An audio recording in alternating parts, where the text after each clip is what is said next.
Welcome back to Trinity House, our undercard press conference ahead of a huge night of boxing on Saturday night at the O2. As you can see, it's a monstrous top table full of some of the finest talent from around the world. Very proud to be putting on this show on Saturday night with 3 world title fights, some huge domestic clashes, debuts of legends' sons. This show's got it all, and of course culminating with the heavyweight championship of the world between Charles Martin and Anthony Joshua.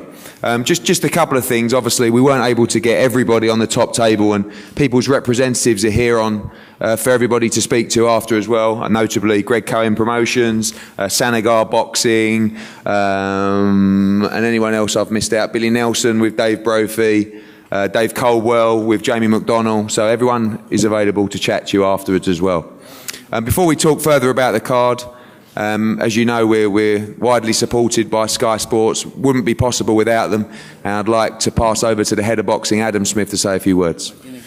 Thanks, Eddie. Fantastic, stellar lineup this on Saturday night. I mean, the top of the bill is obviously something we've been looking forward to for so long with Charles Martin and Anthony Joshua. But look at the array of talent on this table. It's a long, long table. I was saying to Ted Cheeseman at the end, you know, as he goes through his career, he'll move a little closer to the middle. But it's difficult to put anyone in the middle. I mean, it really is a fantastic bill on Saturday night. Looking forward to seeing O'Hara Davis, who, you know, high hopes for, obviously, from the Matchroom stable. He's got a tough one for the English title against our young friend down the far end. We've got 2 terrific world title fights featuring 2 guys that we at Sky have kept a close eye on over the years. Jamie McDonald has done everything asked of him. British, Commonwealth, European, world title, and then to go to America and shine over there. I know he doesn't mind who he fights, when he fights, where he fights, so long as he fights. And that's an attitude that I think makes him possibly one of the most underrated stars we have in British boxing. Lee Selby, to my right, has so much ability, so much talent. It's been a pleasure watching him come through from Wales. You know, we've been a big supporter of Welsh boxing with the likes of Nicky Piper, Joe Calzaghe, you know, Robbie Regan and Gavin Rees and Bradley Price and so many of them, Enzo Macronelli over the years. And I think it's really good to have Lee back here after his last fight in the States. Great to have him back, but he's got a really, really tough test, I know, against the American Eric Hunter, who's we've kept an eye on as well for a long time from Philly. So really good fights. And then one I'm particularly looking forward to is Matthew Macklin and Brian Rose. You know, 2 guys that have crossed paths socially. I know Bobby Rimmer's going to have a tough time on the night, but it is business, and it's a really, really good crossroads fight. I think the styles will knit magically, so that's really good. Get there early for that one. And as for George Groves and David Brophy, another terrific fight, terrific matchup. George telling us that he is going to become a world champion within the next 12 months or so. He's certainly got the ability to do it, but in David Brophy, unbeaten from Scotland, it's a real opportunity for David. It's a pleasure to have you on the show, and really looking forward to that ahead of the main event. So I think it's just a fantastic mix of boxing. I hope you're enjoying all the build-up on Sky. The gloves are off, the behind the ropes, really good behind the ropes with Anthony Joshua later tonight. Don't miss that one. Real special insight into him. We've got countdowns tomorrow and Friday. Plenty of activity before the fight, but what a night. Get there, and if you can't get there, watch it on Sky Sports Box Office, because it should be a good one. Thanks, Adam. I'm going to start with a fight that you talked about there, and a fight that is difficult for a lot of people in boxing, especially for us, obviously representing both fighters. 2 terrific fighters, already achieved a huge amount on the world stage already and domestically. Matthew Macklin, we've seen in some wonderful fights over the years, of course. Very unlucky not to become world champion when he challenged Felix Sturm for the world title. Great fights with Martinez. Been in a ring with Golovkin as well. And Brian Rose, who domestically has cleaned up, moved up into some big fights as well, challenged for the WBO world title against Andrade in New York. And on Saturday night, they meet in a wonderful domestic clash. And firstly, I'm going to speak to Brian, talk to him about the fight, and ahead of an important night for you on Saturday night. Tell us a bit about the camp and your thoughts for Saturday. I think there's a lot on the line for both of us. Everyone knows that. You know, I think social media have Macklin favourite and the bookies have me favourite, so it's a genuine 50-50 fight. People talking about me, not wanting to fight him 3 or 4 years ago. I probably wouldn't have wanted to fight him 3 or 4 years ago because he was at world level and I was still fighting for English and British titles. So we're not talking about 3 or 4 years ago, we're talking about now. And I believe I've got more left in the tank, and that's what it boils down to on the night. My camp's gone great, no injuries, which I've had to deal with the last couple of camps. I just know Saturday night's going to be my night. Do you feel the pressure to win the fight? Obviously, you and Matthew, you've been there, done a huge amount in the game, and both feel like you must win on Saturday night to progress and carry on at the level you want to be at. Yeah, I think I'm in the same position I was against Carson Jones, only Carson Jones beat me the first time. So I'm in the same position. I like to put that sort of pressure on myself because walking into the ring, if I've got that pressure, I perform. And I know I'll perform on Saturday night. I've got a lot of respect for Matthew. He's given me a bit of advice in the past. So the build-up hasn't been, like any other build-up. It's been quite quiet. But I'm sure the fight on Saturday night will be fireworks. Matthew, it's very rare to see you in a non-entertaining fight. And judging by people's opinions on this one, this has all the recipe and makings of a great fight. Yeah, definitely. And I think, styles make fights. And I think it's impossible that our styles won't mesh to be a great fight, whether that's a round or 12 rounds. It's funny because I feel like I'm in a similar situation to I've been before, prior to the Sturm fight, prior to the Wayne Alcock fight, where I'd had a period of really just where my career had stagnated and, maybe looked like it was going to just dwindle out altogether, and then bang, a big performance comes out of the blue.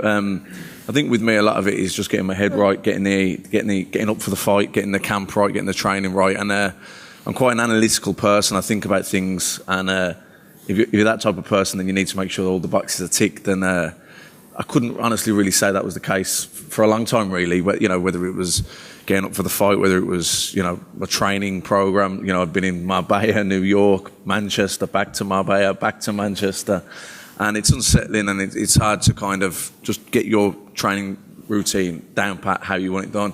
Then the last year, after the Highland loss, I wasn't even sure if I wanted to box anymore. And then, kind of the summertime, I turned the corner with that and thought, no, I do. I feel I've still got plenty left, and I still want to give it one final crack. He retired a long time, and I don't want to be one of those that comes back. So when I do retire, I want closure. Jason Wellborn, if I'd have lost, I would have retired. So it was the same situation as now. But the difference was I probably, for the life of me, never seen that could even be a possibility. And I was more, preoccupied with making the 154 pounds rather than, Jason Wellborn and the threat that he was bringing. And, I underperformed. I didn't perform well on the night at all. But, dug in and got the job done. Since then, this fight came up. And I think it's the perfect fight for me at this stage of my career. I think it'll tell me what I need to know about myself. Brian's a good fighter, like you say, cleaned up domestically, has fought for the world title against a good world champion, Demetrius Andrade. But, I think if I'm honest with myself, and, obviously Brian will see it differently, but, if the version of me that fought Felix Sturm and Sergio Martinez, if that version turns up on Saturday night, then, it could be a painful night for Brian Rose. And, there's no derogatory talk or any trash talk, and and that's always the way I've been in my career. And I believe empty cans make the most noise. I've always gone in there. I don't say I'm going to do this, I'm going to do that. But when the bell goes, I lay it all on the line, and that's what'll be happening on Saturday night. It was a similar situation with Jamie Moore. There was no needle, there was no grudge, there was no slagging off, but there was no quarter given and none asked. And again, I laid it all on the line that night. And this is a similar situation. Bobby Rimmer obviously trains and looks after Brian Rose. Bobby was a great friend to me when I moved to Manchester to train with Billy Graham. I lived with him for 5 or 6 months in his house. Then I lived above his pub for about 6 months. No, for about a year was it, I think, Bobby. And Shameless ain't got a patch on this pub. Shameless hasn't got a patch on that pub, trust me. But no, great days, great times, and Bobby's a friend. Brian's a great lad. I respect him. I like him as a person, and I just think unfortunately for Brian, I think he's catching me at the wrong time. If he'd have caught me in October, he might have beaten me. But I think that Saturday night's going to be reignite my career, and I'm going to move on to bigger and better things after this. Obviously, we know you've got a great boxing brain, and like you say, you're a great analyst as well. Without giving too much away in terms of tactics, but I don't think tactics are necessarily going to play a huge part in this fight. are you just expecting that kind of fight that you love to be in?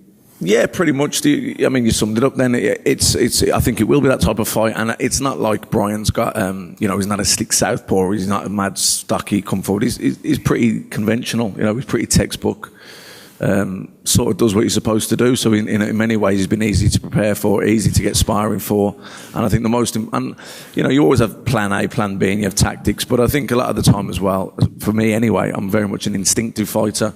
So look, the fight could go a lot of ways. I mean, the most important thing for me is that I perform well, whether that means I knock him out in the first round, or whether I beat him convincingly over 12 rounds and box well. The most important, I'm not going to put pressure on myself that I have to do him inside 6 or I have to do him quicker than someone else done him. But as long as I box well and perform well, I'm happy with my performance and feel that I performed, then I'll be happy. But all going well and everything, I do perform like that, then I do think it will be inside the distance. Thank you, Matthew. Another domestic fight, which is a fascinating affair, is David Brophy against George Groves. Of course, we've seen George Groves achieve so much on the world stage, and David Brophy has been steadily making his progress under Billy Nelson, boxed on some big shows already, and been waiting for a big opportunity like this. And when we was looking at potential opponents with Nisse and George and Shane McGuigan, we were looking internationally, and I always felt like a domestic fight would be a lot more interesting. One thing I have to say about George is rarely do they turn down an opponent, and when we made the call to David Brophy's team, they came back almost instantly to take the fight, and I have to give them a huge amount of credit, because many fighters in his position would have been looking for probably an intermediate step before making this big jump. But he's in great shape. We've heard tremendous things from Joe Gallagher's gym. He's been sparring many dozens of rounds with Callum Smith in this camp. And David Brophy, a huge opportunity for you on Saturday night at the O2 Arena. Yeah, a massive opportunity. As I say, being in Scotland, no lot of opportunities have been given to me. So I jumped at the chance of this. I mean, if you can't go up for a fight on the O2 Arena and this undercard, then you'll never be prepared for anything. So we jumped at the chance. This is a massive opportunity for me. Obviously, getting here as underdog, I don't mind that. My apprenticeship's done in boxing now, so it's time to get in with the big fish, and I'm really looking forward to Saturday. I'm ready for Saturday. We never had a lot of time to prepare, but there'll be no win, lose or draw. There'll be no excuses about preparation time. I wouldn't have took a fight unless I was going to be ready, so I'm ready to go. I'm looking forward to Saturday. And you've boxed at big arenas before, and obviously you boxed on a number of our cards at the Ricky Burns. You boxed in front of 8, 9, 10,000 people. And you don't strike me as the person that's going to be overawed with the situation. How important is it to keep your head, listen to Billy, and execute the game plan on Saturday? Oh, it's vital. I mean, it's how you take this the arena and with you. I mean, me personally, I think I'll thrive on it. I mean, I think you need to. I think if you get into your shell with the crowd, then it's game over before even the first bells went. But these things I thrive on. I mean, I love the fact. I love the thought of this fighting Saturday in the arena. I've been to the arena watching Frotch and Kessler before, and I can remember I was sitting with Ricky Burns and I said to him, imagine fighting here. How good would this be? So I mean, it's a dream, but this is. I've only just got the fight, so I've still got a lot of work to do in the fight. So I mean, it's a dream come true, especially fighting here, but there's still a lot of work to be done in the fight for me. How motivating is it finally to know that a win over George Groves on this huge card on Saturday night will basically unlock the key to huge fights on the domestic scene and also at world level as well? Yeah, I mean, the domestic scene in super middleweight is massive now. It's probably one of the hardest there is now. So for a win like this on this stage and be noticed, it's the biggest important thing for me. Be noticed, make a good account of myself, get a good win, and it puts me right in the mix for the titles you need to change your life. And at the end of the day, I mean, this is a sport, but at the end of the day, you're doing this as a business, and it's these are the kind of fights that can change your life overnight. So I'm taking this fight very, very seriously. Even nothing else matters to me now apart from this fight and getting a good account of myself and getting a good win. Thank you, David. And always a pleasure to welcome Team Sauerland, the Sauerland brothers, to these shores, although you're here. And Callas, I think, in America this week with Arthur Abraham. Pass over to Nisse Sauerland, say a few words, and introduce his charge, George Groves. Good afternoon, everyone. It's great to be working with Eddie and Sky again. you know, and going back to the O2, I'm sure it brings back a lot of great memories for George. He had a great fight against James DeGale there, and we're looking for, you know, more of those nights. I think Saturday is a case of keeping the eye on the prize. David Brophy is an unknown entity. He's dangerous. He's unbeaten. You know, there's a lot of talk about some big domestic fights, big international fights. You know, Callum Smith, Martin Murray, Badu Jack, Arthur Abraham, Felix Storm, all those people. But we can't look past David Brophy, and that's a fact. You know, it's tough getting in there with someone you don't really know that much about. He's unbeaten, and you know, he can cause us some trouble. So we just have to keep our eye on the prize. Thanks, George. Obviously, a big night for you on Saturday night. Like Nisei said, everyone talking about these other fights. You've been in David's situation before. You know what an opportunity this is for him. You know how hungry he'll be on Saturday night. Yeah, sure. Hello, everyone. Looking forward to boxing again in London, boxing at the O2 Arena. Yeah, I've seen this piece of David Brophy. Seems like a good fighter, nice guy. We've prepared really well. Feel that made some big improvements, and looking forward to displaying them on Saturday night. So yeah, you're in for a treat. Under the tutelage of Shane and guy Shane McGuigan here as well today for questions for you after. Look really sharp at the workout, punching hard. Is that a plan? Is that a strategy? I was going half pace because I was watching Shannon Briggs, to be honest. Yeah, it was. Yeah, there's been some improvements. Feeling good, feeling sharp. Looking forward to fighting. Really, wanting to be busy this year, and means because I want to fight. I want to be in there. I want to be in the thick of it. So looking forward to fighting. Moving on to our world title clashes. Firstly, introducing Fernando Vargas, who, although training for a fight, has stepped up for a world title challenge, and coming off a strong win against Wilfredo Vasquez Jr. will challenge Jamie McDonald for the WBA Bantamweight Championship of the World. Wilfredo, a huge opportunity for you, and short preparation, but a big chance. Yes, he's actually glad to get this fight, even though it was short notice, because since the Wilfredo fight, no one's ever wanted to fight him there in Mexico. So when the opportunity came along, even though it was short notice, he grabbed it. He's always in the gym, he's always training, and he'd like to say thank you to the promoter for having him here. Thank you, Fernando. Wish you the best of luck on Saturday. An unsung hero, probably, of British boxing, but if you say that enough, you become recognised and noticed. And I feel over the last few months, you have been. 2 incredible victories against Comida. And although I wasn't able to be there, my old man lived and breathed every moment of it. 2 of his famous, most successful nights and rewarding nights, he tells me, in British boxing. Jamie McDonald, you have become a real star of British boxing now, and I think people now sitting up and noticing just what you're achieving. Like Adam said, British, Commonwealth, European, 2-time world champion. Should be three, but he vacated. And a big opportunity. I know how excited you are to box back in the UK, and a tricky test against Vargas on Saturday night. It is a very tricky test, you know. It's coming at short notice, to be fair. I still not even watched him, but I leave that up to my trainer and manager, Dave Colwell. He'll come up with the goods and just tell me what to do. And, you know, I've trained for probably 20 weeks. I should have been fighting in January, you know, so I got in the gym beginning in November. Training's gone absolutely fantastic. This was probably the best I've felt going into a fight and the most confident. You know, normally, you know, when it gets to this stage, you're looking forward to getting weighed in and stuff, but I'm looking forward to, you know, getting in there and putting on a performance. I want to look good. I want to steal the show. Massive occasion, you know, and I think it's my time, you know, to steal the limelight.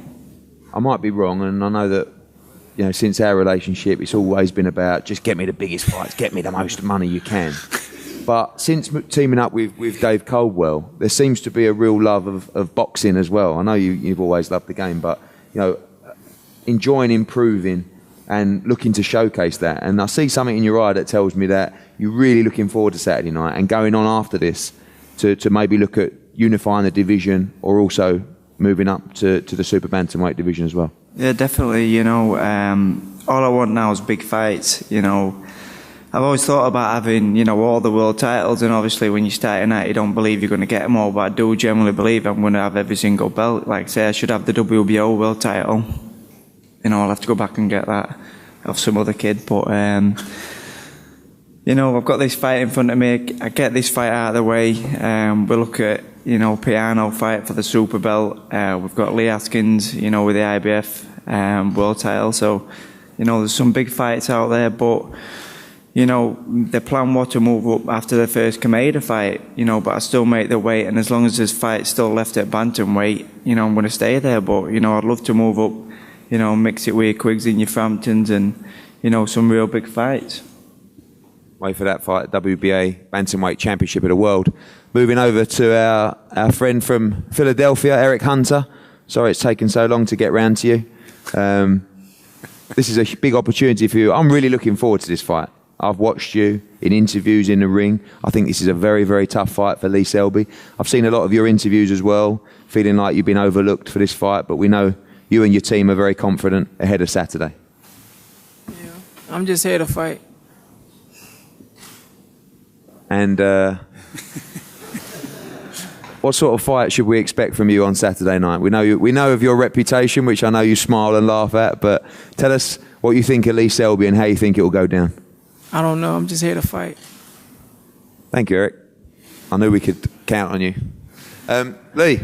Yes. I thought I was a man of few words. I know. I was surprised. I never thought you'd be out. You'd be underspoken. We saw you at the public workout. You looked absolutely sensational. Yeah. The O2 been kind of like a home for you over the years. You know, you fought Ryan Walsh there. You won the world title then against Gradovic. You won the final eliminator there as well. The performance in Montiel against Montiel in Phoenix, new experience for you. A little bit less buzz in the arena, and I know that Saturday night with 17,000 people in there, you'll be looking to do something very special. I say, other than fighting at home in Wales, the O2, it's like a second home to me. I've had 3 fights there. I won the Lonsdale bout outright. I won my right to fight for the world title, and of course I won the world title. Now I'm back here making my second defence against a very good fighter, number 1 challenger, and he ain't that for no reason. I've been there myself. I was number 1 challenger. I had to earn the spot, so obviously he's earned the spot to fight me. I'm looking forward to Saturday to put on a good performance. He wouldn't tell us about the fight to expect and what he brings to the table. We know you've studied him and Chris and Tony and the team have. What do you expect from Eric Hunter on Saturday night? I'm just here to fight. And moving on, of course, plenty of talk about unifying the division and all these super fights, but 100% the focus on Eric Hunter on Saturday. I think the British public might have written him off a bit, looking ahead to like unification fights and bigger fights down the line, but I know Eric Hunter is a very good fighter. It's going to be a tough fight. Well, I'm looking forward to it. Thank you, Lee. Great English title action on the card as well. O'Hara Davis against Andy Keats, and one of our young undefeated fighters, Ted Cheeseman, as well, will be starting off the show for us. And of course, Conor Benn, who we introduced to the public yesterday, will be live on Sky Sports Box Office as well.